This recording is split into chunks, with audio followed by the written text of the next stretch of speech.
peraí. Deixa eu só virar no celular aqui, que eu deixei ele deitado. Câmerazinha pro rosto, que eu tô vendo o fundo de um armário aí. Tem que meu coque presente. Deixa eu pegar meu óculos. Sem ele eu não sou nada. Tô vendo metade do rosto. Tem gente que eu vejo na rua que eu nem conheço.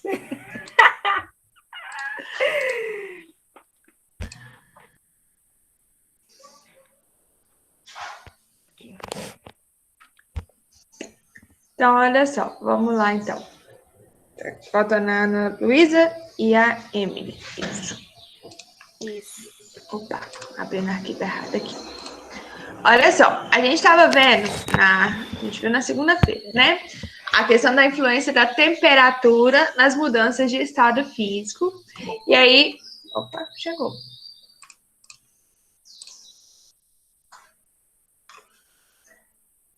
Entrou. E aí, a gente estava vendo as mudanças, a influência da temperatura nas mudanças de estado físico, né? A gente viu que à medida que vai aumentando a temperatura, ela vai mudando de estado. E aí, quando chega na temperatura de fusão e na temperatura de ebulição, coexistem dois estados. E aí, isso não muda a temperatura até que ocorra essa passagem aí, tá? E aí a gente viu que isso aqui é para uma substância pura, porque uma substância pura ela tem propriedades específicas definidas. Então, ela tem temperatura de fusão definida, ela tem temperatura de ebulição definida. A gente viu um gráfico de aquecimento, né, que é quando eu começo com uma temperatura baixa e vou aumentando. E a gente viu um gráfico de resfriamento, que é quando eu começo com uma temperatura mais alta e vou diminuindo. E aí a gente viu nesses gráficos que a gente mantém as palavrinhas ebulição e fusão, são as mesmas temperaturas de ebulição e fusão, porque a mesma temperatura de solidificação é a temperatura de fusão e a mesma temperatura de ebulição é a temperatura de condensação. A gente fez alguns exercícios aqui. Eu deixei uma tarefinha para vocês, eu vou corrigi-la na segunda-feira, tá bom? Junto com as listas de exercício, eu vou pegar para corrigir tudo de uma vez, tá? E aí, gente, vocês estão me ouvindo? Sim. Sim, né? É porque tá todo mundo tão caladinho, às vezes cai e eu não vejo, porque eu só tô vendo a apresentação. E aí, a gente vai começar a ver aqui agora, a gente continua na influência da temperatura nas mudanças, mas qual é a principal diferença que vocês conseguem ver desse gráfico aqui para o outro que a gente estava vendo? Qual que é o outro? Foi cada outro. O outro era esse aqui, ó. Esse era a curva de aquecimento para uma substância pura. Esse aqui é a curva de aquecimento para uma mistura. Qual a principal diferença?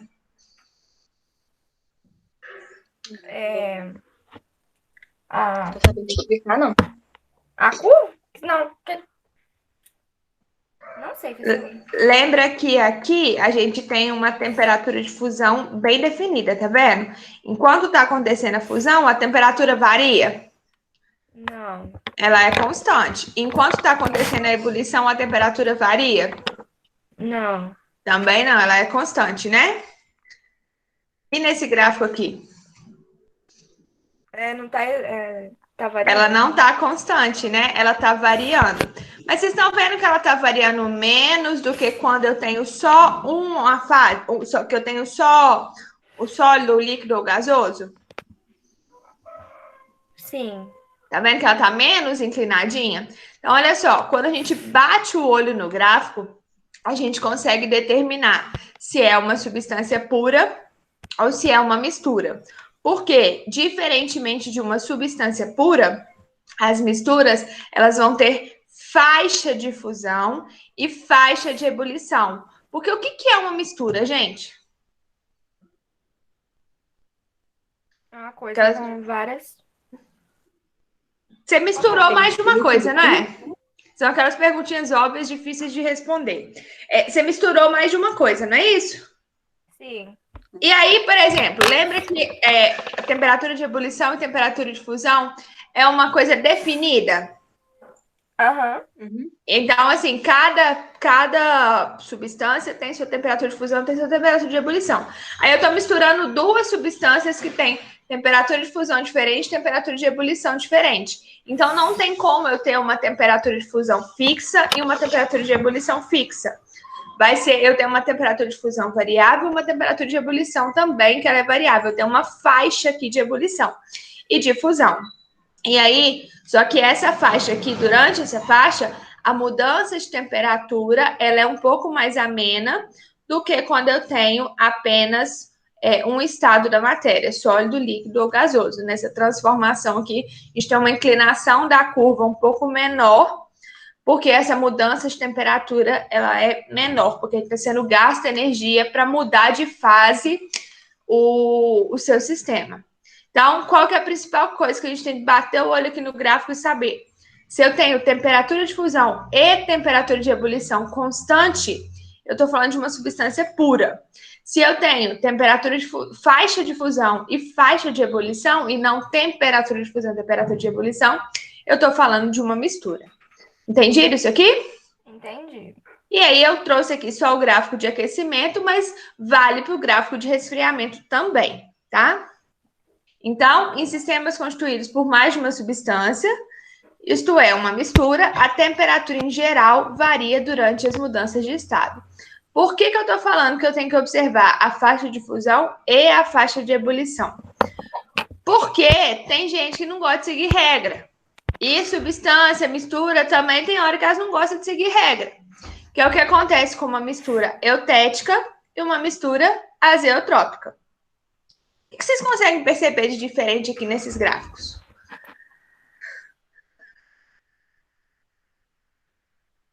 Que não tem faixa de fusão. O primeiro tem Não. faixa de ebulição e temperatura de fusão, né? Aham. E o segundo tem faixa de fusão e temperatura de ebulição, tá vendo?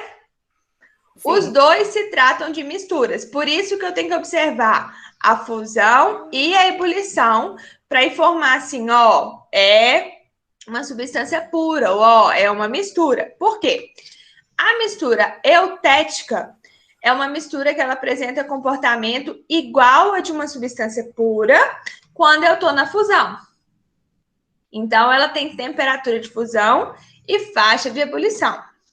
Já a mistura azeotrópica, ela apresenta um comportamento igual ao de uma substância pura no processo de ebulição.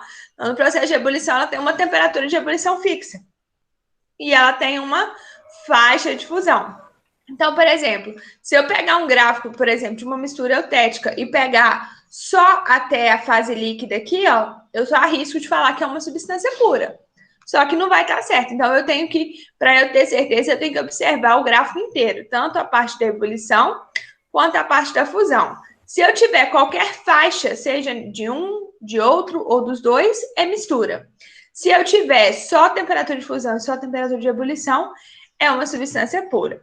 Então, só mais uma vez, mistura eutética tem temperatura de fusão definida, então ela se comporta igual uma substância pura durante a fusão.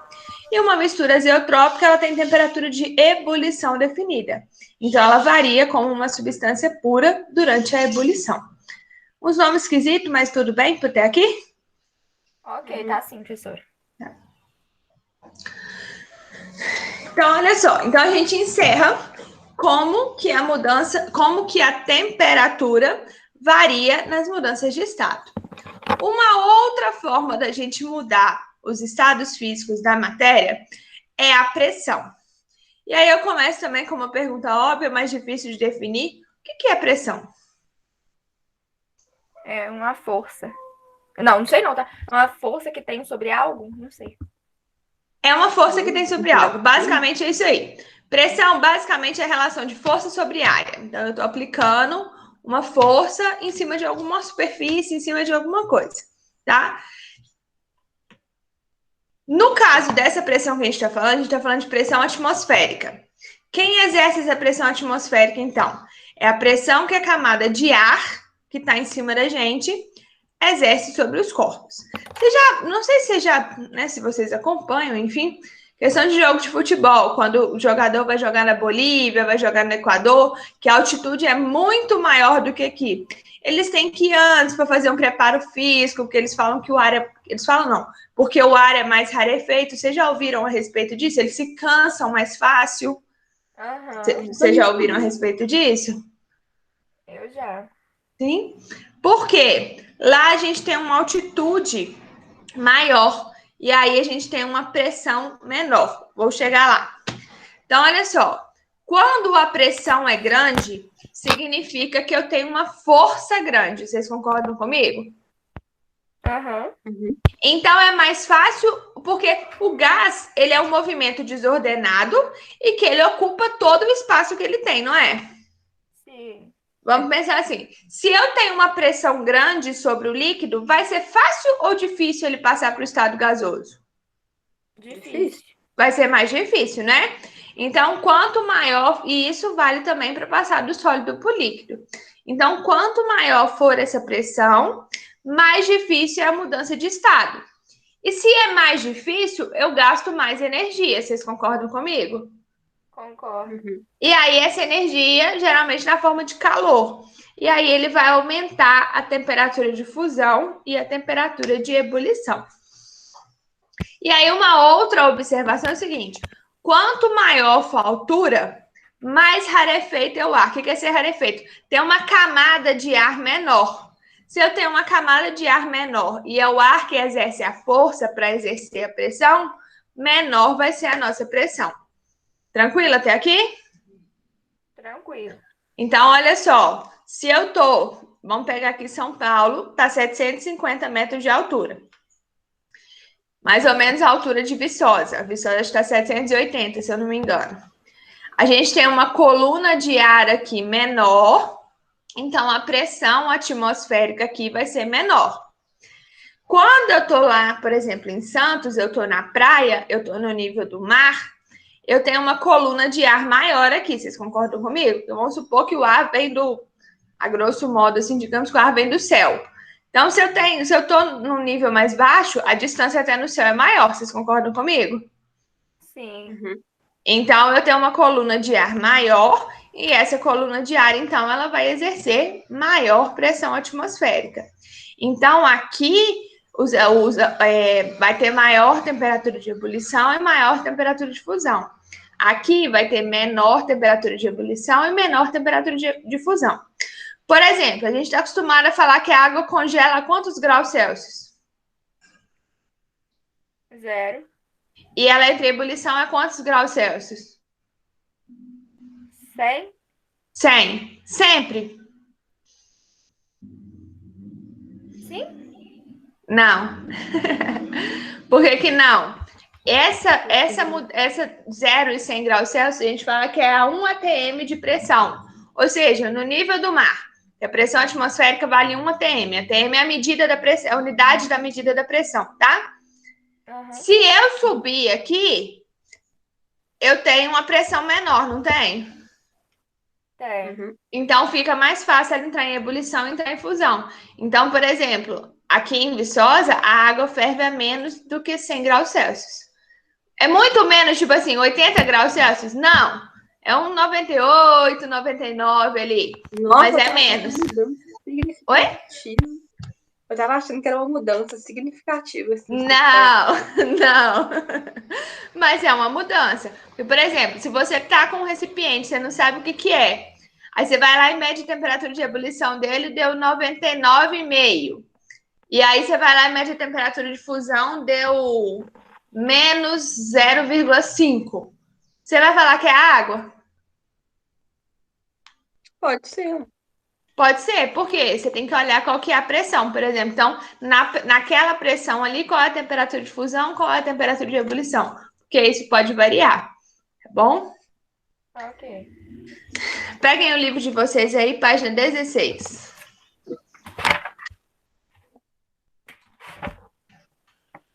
Ah, sim.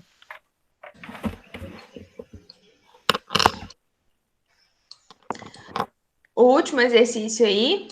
Com base nessas informações e nos seus conhecimentos sobre o assunto, responda aos itens a seguir. Em qual local a altitude é maior? Cidade do México? Cidade do México, perfeito. E qual que ela é menor? Peraí, isso. Rio de Janeiro.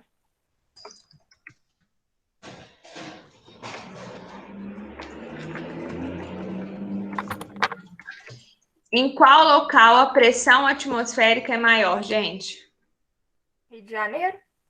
Rio de Janeiro. Por quê? Porque Ela é mais baixa e aí a coluna de ar é o quê? maior.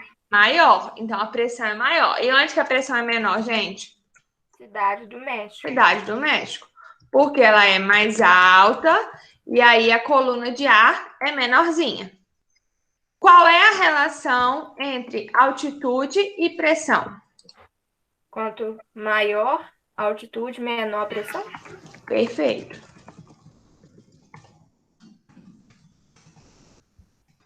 Porque o ar fica mais rarefeito. Então, rarefeito é a menor quantidade, né? Isso. Em locais diferentes, em razão da diferença de altura em cada região, a temperatura de ebulição de um líquido é diferente. Em qual cidade a temperatura de ebulição é maior e menor?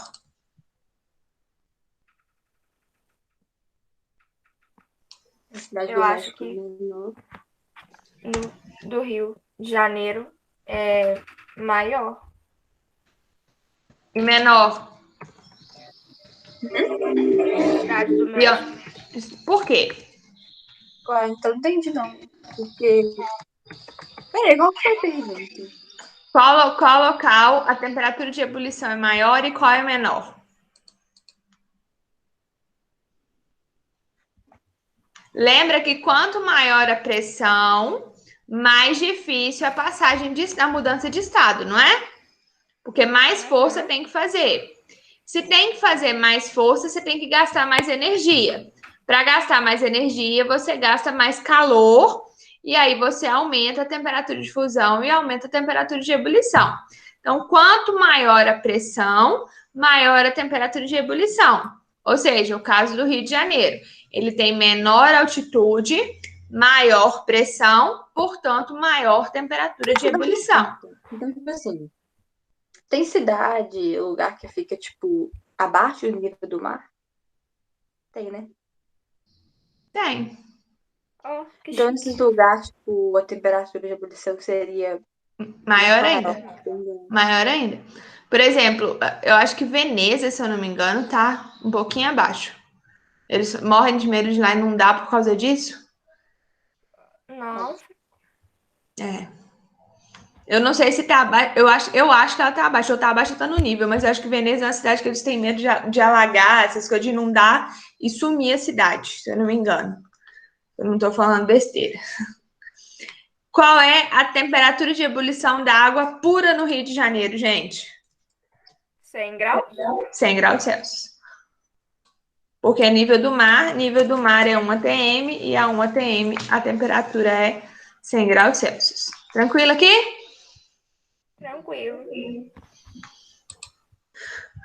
Para finalizar aqui, leiam aí, pensem para me responder.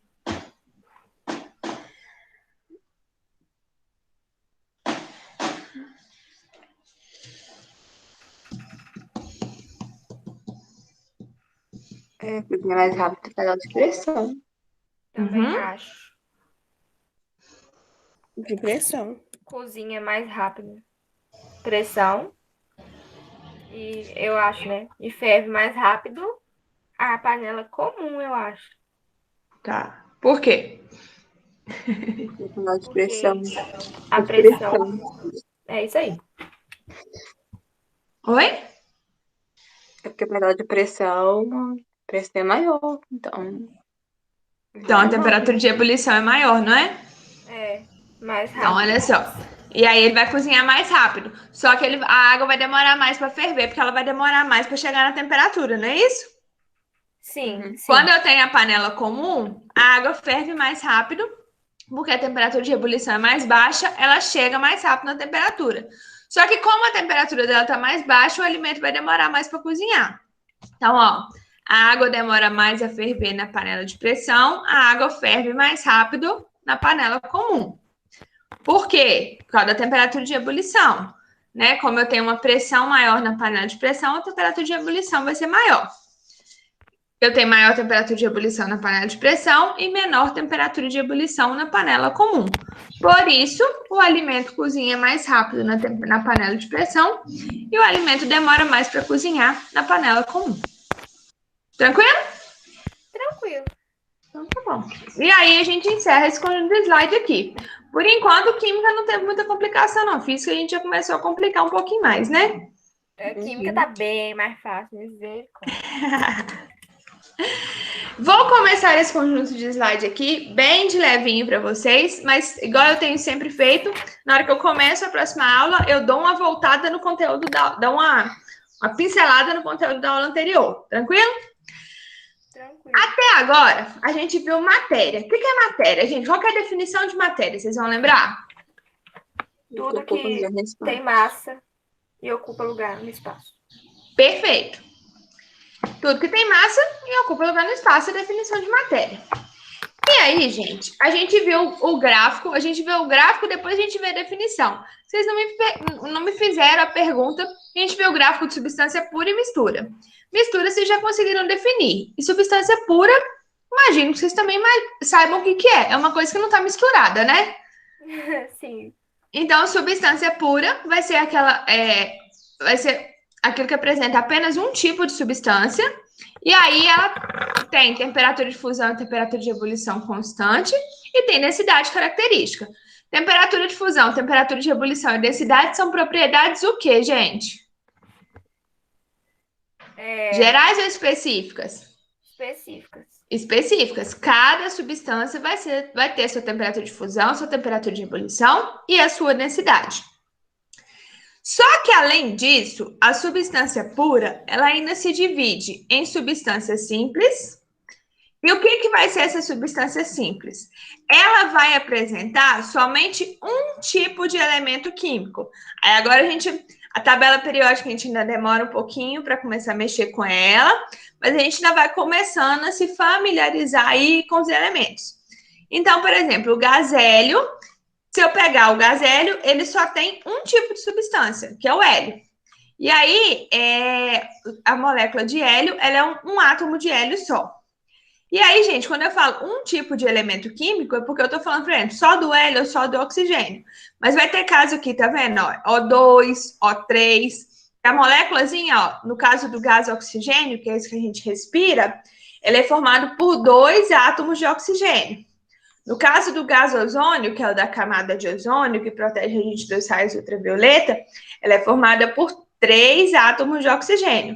Mas tá vendo que ela é formada só por oxigênio? Uhum. Então, uma substância simples é aquela que só vai ter um tipo de elemento químico, tá? E além da substância simples, a gente tem as substâncias compostas. O que são as substâncias compostas? Ela vai ter mais de um tipo de elemento químico. Então, por exemplo, o gás clorídrico, que também é o ácido clorídrico que tem no estômago da gente para fazer a digestão, ele é formado por hidrogênio e cloro, então ele é uma substância composta, mas aqui é como se tivesse só ele sozinho. A amônia, que é aquilo que a gente mistura na água oxigenada para descolorir pelo, para pintar cabelo, tem aquele odor bem característico. Ela é formada por átomos de nitrogênio e de hidrogênio. A água, né, que é vital para a gente, ela é formada por hidrogênio e oxigênio. O gás carbônico é formado por carbono e oxigênio. Todos os exemplos que eu trouxe aqui, sem querer, agora que eu estou prestando atenção nisso, foram formados por 2 tipos de átomos. 2 tipos de elemento químico. Só que pode ter o caso, por exemplo, do açúcar, que é formado por carbono, hidrogênio e oxigênio. Então, pode ter casos, aí a substância composta, se teve mais de um tipo de elemento químico, seja 2, 3, 4, 5, eu estou falando de uma substância composta. Certinho até aqui? Certinho. Sim. Vamos parar por aqui, então. Então, vamos lembrar, substância pura, ela pode ser simples ou composta. simples, só tem um tipo de elemento químico, composta tem mais de um tipo de elemento químico. E lembrando que todas essas aqui, tanto a substância simples quanto a substância composta, tem temperatura de fusão, temperatura de ebulição constante e tem a densidade característica. Tranquilinho? Tranquilinho. Sim. Então tá bom. A matéria da prova, eu vou até mandar para vocês